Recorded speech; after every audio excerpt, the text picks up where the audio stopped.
this is what I made the tabletop, and I've showed you how I put the triangles together.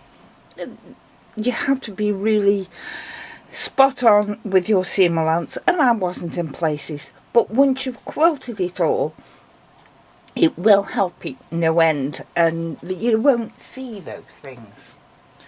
I have trimmed the edge down to 1 inch. Now, if you're putting a wider border on it, you decide what you want to trim it down to. I'm using the flip method for this, same as I did on the other one. So I've got a piece of wadding batting, as you can see, possibly. Across there is the seam, because I pieced these two together. The backing fabric that I've now ironed.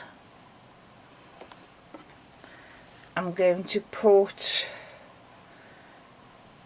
face up, so that's a nice side, pretty side up. And the top, let's move this so you can see. The top is going to go, I'll work this out, there. And I'm going to sew all the way around the edge, but I'm going to leave about 4-inch gap and one of the seams, and that's for turning it. I sewed all the way around, trimmed it down, turned it the right side out, and now I've just got clips on there so that I'm going to run a line of stitching. And what I'll probably do is what I do on most things, is run a line of stitching all the way around, so you won't even be able to see which is the bit that I flipped it. I hope you can make this out alright. I've put the work underneath my presser foot, and I'm just holding on my tails now and sewing close to the edge, as close as you can get it anyway, easily. And this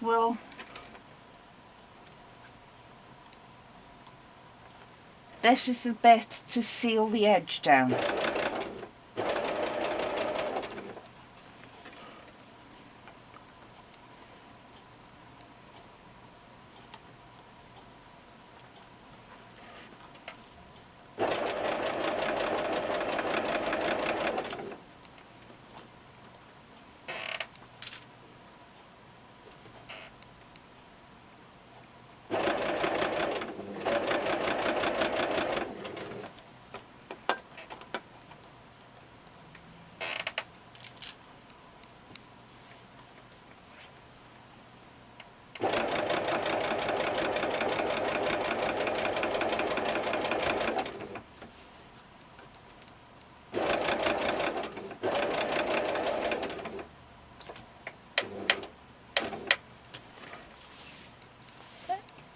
Seal the edge down, and I'm just going to go all the way around now.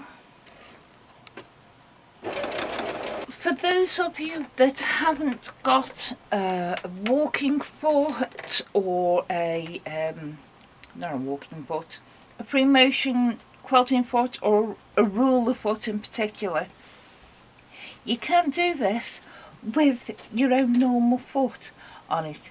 You can sew, stitch in the ditch all the way around and just leave it at that.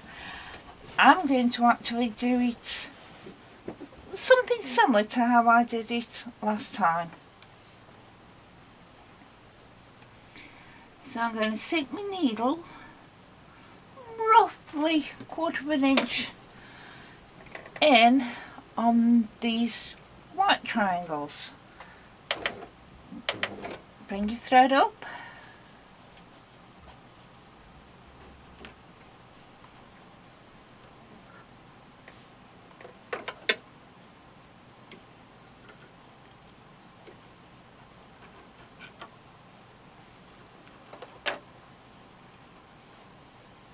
Stick my needle again, thread out of the way, couple of stitches forward, couple back, and then I'm going to go to the next seam line, 1/4 inch away from the seam line, so I'll have it all the way around.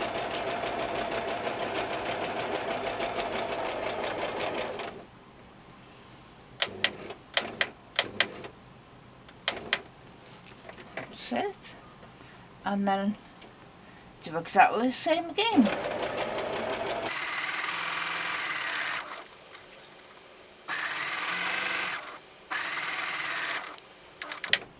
If you don't feel confident on this, you can always mark it with an air erasable pen, a washable pen, a heat pen, whichever sort of, or chalk.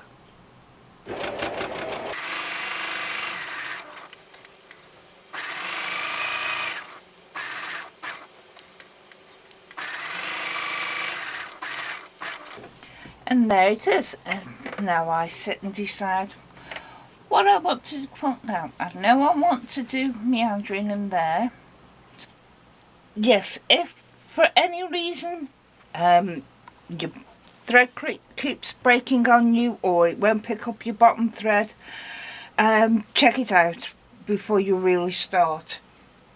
I thought I might get away with the normal polyester thread that I've got. It didn't like it. I tried some other, didn't like it, went back to the Isacord, and it seems to be fine now. So it's possibly, I think it's definitely, this machine loves Isacord. The vintage new home I've got, any thread will do, but this, it's just the Isacord. And basically all we're doing is going round in a meandering path, no rhyme or reason, just anywhere you want to.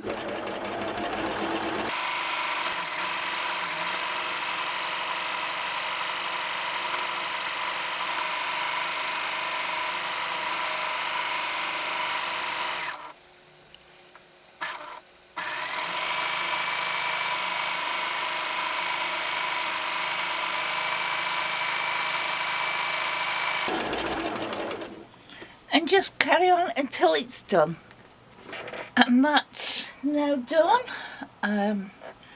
It gagged a bit around the middle because there's a lot of stitches, a lot of seams that came together all at once. But it's on, it's quick, easy. Now, you can do similar things in the others, but I want to do it different. So one way I'm going to do it different, I think, is I'm going to start off by getting to this seam. That's it. And obviously I can't use a ruler foot because this is not a ruler foot. I can't use a ruler because this is not a ruler foot. But you can do it by hand and my eye.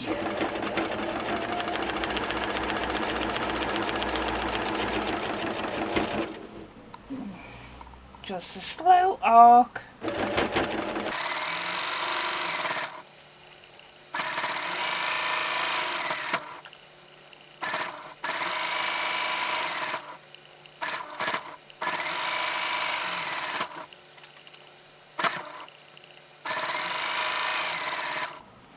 That's it. I think I'm going to do an arc in the ones above it. So go for it again.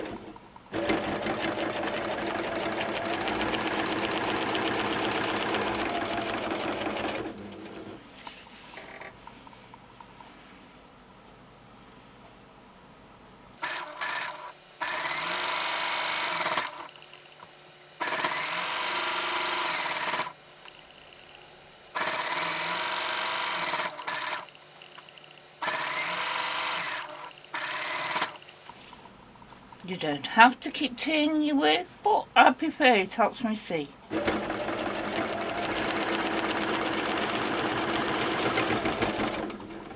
And especially on something this small, doesn't really matter.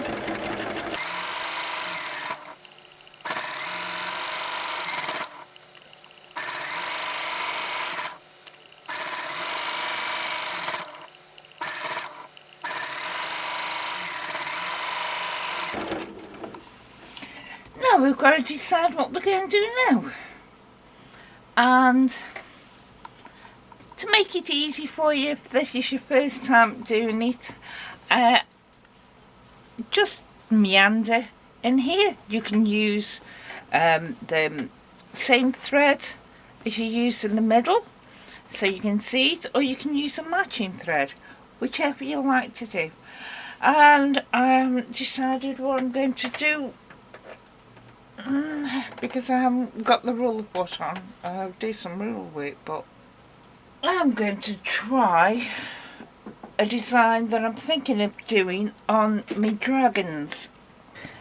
This is a small table topper, and to quilt it I just went and did, this is my time for playing and trying out different patterns and that, so that's why I've done different patterns in the blues, to find out which ones I like, which ones I don't, which ones I need more work putting into, and trying them out. I did it in white thread, one so you could see it, and two so I could see it, and you know, figure out if I like it or not. Because if you use the colour thread that matches your fabric, it does blend into it. But that's the table topper. I've done the same on this. I've used the red bits to try out different styles and different designs and different patterns, see what I like. You might be, you could see it better now on the back, and just play with it, and that's how I practice, and then I use the bit that I've made. And then that's going to be a cushion cover, and this one, it's a little bit bigger.